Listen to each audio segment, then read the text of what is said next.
In the heart of New York, a terrified CEO sits helpless on the lobby floor, her wheelchair malfunctioning. "Please, don't hurt me. I can't walk," she whispers. A young technician rushes to her side, unaware that this night will reveal a shocking betrayal inside her own company. Watch what happens next. Like, share, and subscribe, and tell us where you're watching from. Now, let's get started. Aidan Brooks stepped out into the marble lobby of Ward Enterprises, rubbing the back of his neck after a long 10-hour shift at the mobility repair center inside the building. The New York City night glowed through the tall windows, the kind of glow that made everything feel alive, even when you were exhausted. He had planned to grab a quick sandwich from the deli across the street before catching the train home, but a faint, trembling voice from behind froze him in place. "Please, don't hurt me. I can't walk." The words were soft, shaky, terrified, nothing like anything he'd ever heard inside a corporate tower. Aidan turned sharply, expecting maybe security helping someone who slipped, but instead he saw something that made his heart thump painfully. Sitting on the polished floor near the elevator was Elena Ward. The 32-year-old CEO who was practically a legend in the tech world. Her blonde hair fell out of its usually perfect bun. Strands stuck to her tear-streaked cheeks. One designer heel was lying several feet away, the other still on her foot, twisted awkwardly. Her wheelchair was tipped slightly to the side, like something had gone wrong. Security guards rushed forward instinctively, but Eleanor lifted a shaking hand and pointed directly at Aidan. Him, the mechanic in worn boots and grease-stained hands. "Not them. You, please." Her voice cracked on the last word. Aidan felt a jolt of confusion. He had never spoken to her before, only seen her pass by with a calm, confident grace that inspired everyone. Now she looked small, terrified, and very human. He walked toward her slowly, palms open, trying not to scare her more.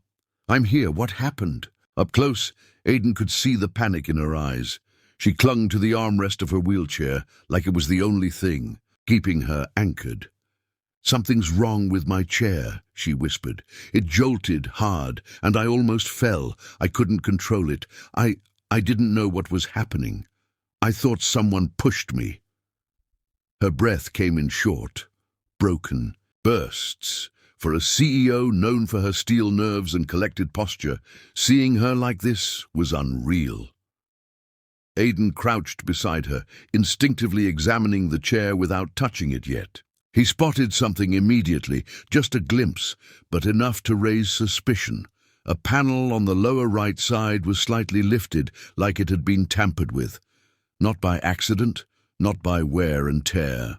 Someone had done this intentionally, or at least carelessly.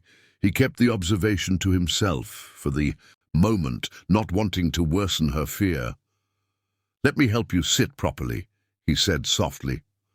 She nodded, shoulders trembling, and Aidan carefully adjusted her posture, making sure she felt stable.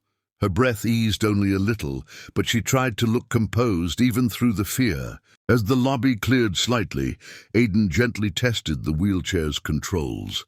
A faint clicking sound came from inside, definitely not normal. He glanced up at her.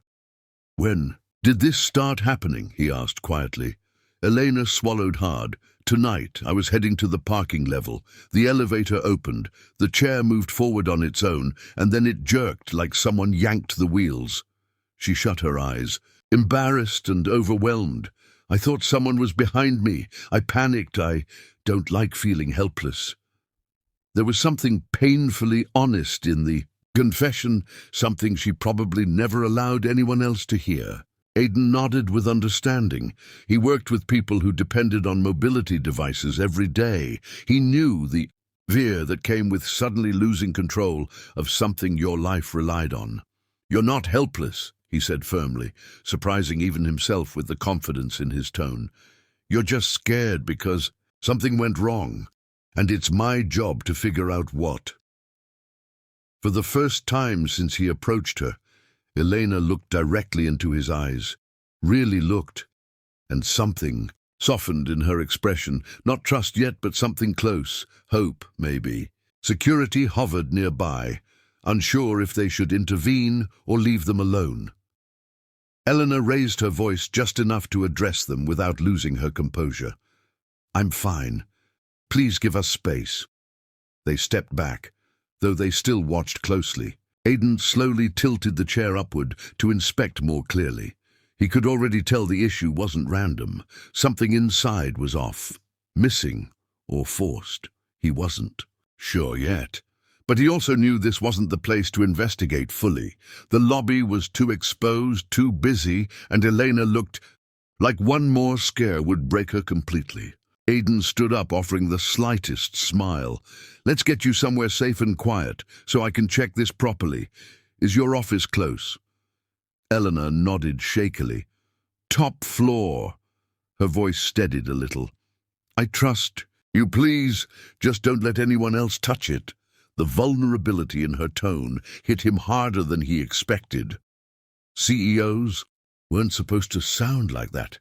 They weren't supposed to look scared on cold marble floors, but here she was, human, frightened, and depending entirely on him. Aidan took a slow breath and nodded. "I won't let anything happen to you." Aidan wheeled Elena into her office, closing the door behind them to block out the noise of the bustling building. The quiet inside felt heavy, almost too still for a place known for innovation and tech brilliance. Elena sat straighter now, though her hands still trembled slightly on the armrests. Aidan knelt beside the wheelchair again, this time carefully removing the loose side panel he'd noticed earlier. The moment it came off, a faint metallic rattle echoed from inside the compartment. It wasn't normal. Something was missing, something that should never be removed unless someone knew exactly what they were doing. He reached inside and felt around until his fingers brushed an empty socket. His stomach tightened. "Elena," he said quietly, "your stabilizer chip is gone." She stared at him like she hadn't heard correctly. "Gone," Aidan nodded. "It regulates balance, speed, and control. Without it, the chair can jerk, drift, or even reverse." Unexpectedly, the color drained from her face as the truth settled in. "That doesn't just fall out, does it?" she whispered. "No," he answered. "It doesn't." The silence between them thickened with unspoken fear. Elena exhaled shakily, her eyes glazing with disbelief. She rubbed her temples, trying to process the information. "I knew this wasn't an accident," she muttered. "It felt too deliberate." Aidan sat back on his heels, trying to remain calm for her sake. "Tell me, who has access to your chair?" She hesitated. "Only a few people. My assistant, a couple of technicians, and—" her voice dropped. "My VP, Victor Hale." Aidan raised his eyebrows slightly. He had seen Victor before, tall, sharp-featured, always walking through the building like he owned it. Elena swallowed. "He's been challenging my position lately. Says investors prefer someone who looks stronger, someone who doesn't rely on a wheelchair." Aidan felt heat rise in his chest. He'd dealt with ableist attitudes before, but sabotaging someone's mobility device to take their job, that crossed into cruelty. "Do you trust him?" he asked. Elena shook her head slowly. "I used to. But lately, he's been pushing for changes that exclude people like me." Her voice wavered. "He thinks a disabled CEO hurts our image." Aidan clenched his jaw. "That's not just unethical. That's dangerous." Elena looked down. "I've spent years proving myself, working twice as hard, and yet someone still thinks my wheelchair is a weakness." Her frustration and pain filled the room like a storm. Aidan leaned closer to inspect the rest of the internal wiring. "There's more," he said. "Look." A thin scratch ran across the interior panel, long, deliberate, the kind made by a tool, not accidental friction. Elena stared at it, her lips parting. "Someone opened this Her voice was barely a whisper. "Someone touched my chair without permission." Aidan nodded, his expression serious. "And they knew what they were doing." He looked up at her again. "This wasn't a mistake. Someone wanted you to lose control." Elena's breath trembled as the weight of his words hit her. The betrayal cut deeper than she expected. For several seconds, neither of them spoke.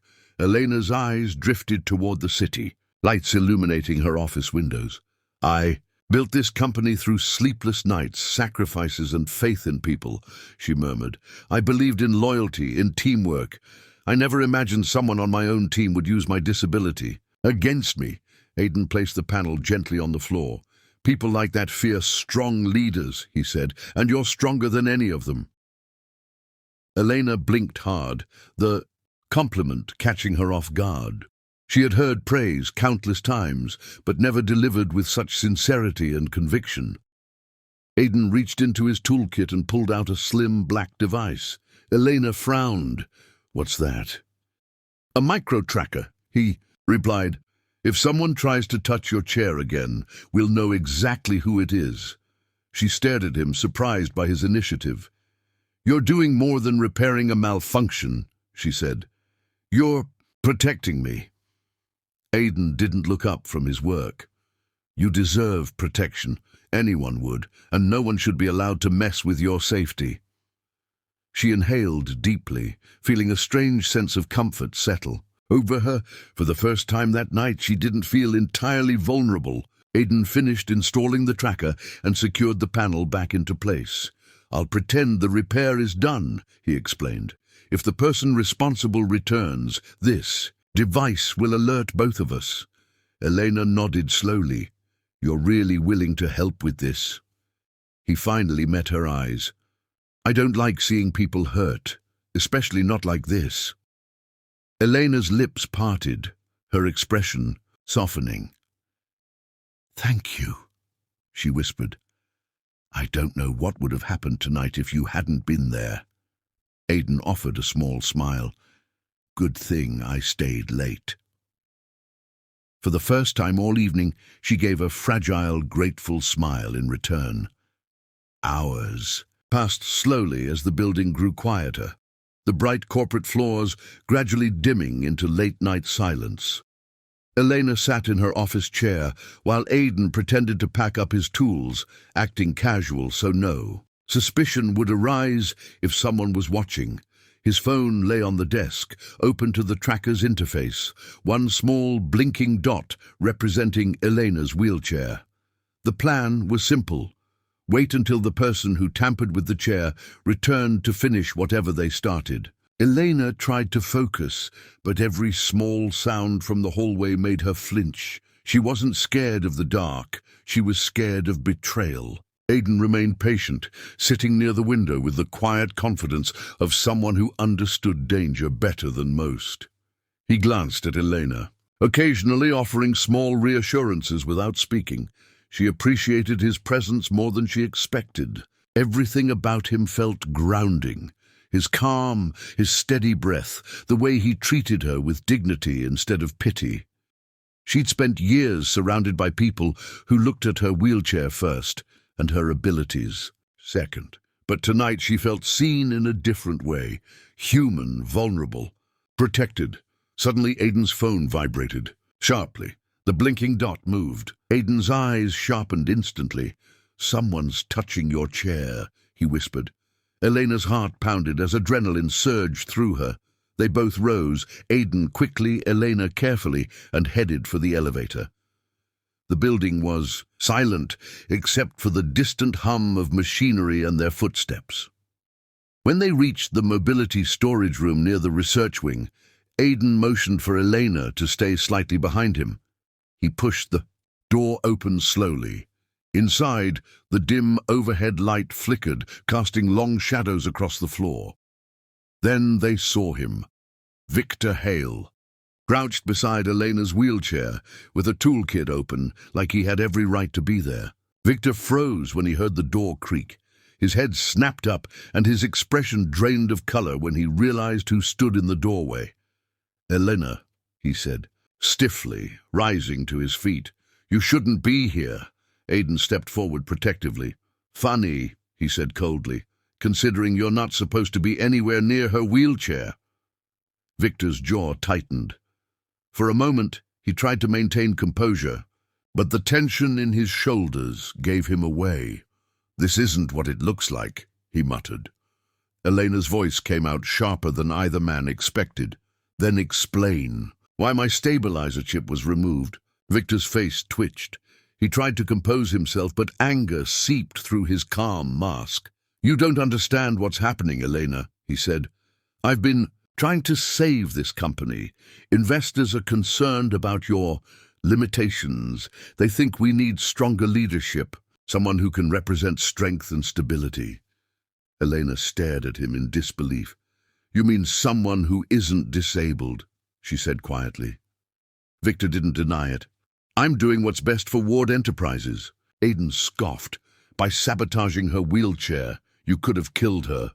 Victor snapped. It wasn't supposed to hurt her, just scare her enough to step down. Elena felt a cold emptiness settle over her chest. She had worked with Victor for 7 years, trusted him, valued his ambition. But now she saw the truth. He wasn't ambitious, he was ruthless. "You tried to control my fear," she said softly. "But fear isn't my weakness. You are." Victor stepped toward her, but Aidan immediately blocked him. "Back away," Aidan warned, his voice low and steady. "You're done here." Victor glared. "Who are you to interfere? You're just a mechanic." Aidan didn't budge. "And you're just a coward who couldn't lead even if the company handed you the title." Security arrived seconds later, alerted by Eleanor's silent distress signal she'd pressed on the way down. 2 guards stepped inside, and Victor backed up instinctively. "You can't arrest me for this," he spat. "I was doing my job." Elena shook her head, slowly. "Your job is to protect the company, not destroy the people who built it." Her voice strengthened with every word. "Sabotaging a medical device is a crime, and you will answer for it." Security cuffed Victor as he shouted protests that no longer mattered. He was escorted out of the room, leaving nothing behind but the echo of his downfall. As the door closed, silence settled again, this time not fearful but relieving. Elena exhaled deeply, her shoulders dropping for the first time that night. Aidan approached her gently. "You okay?" he asked. She nodded, though her eyes shimmered with tears. "You didn't just fix my wheelchair," she whispered. "You saved me in every way I didn't even know I needed." Aidan smiled softly, brushing dust from the wheelchair's handle. "Anyone would have helped." She shook her head. "No, not anyone. Just you." The words hung between them, warm and sincere. For the first time in years, Elena felt safe. Not because she was strong, but because she wasn't standing alone.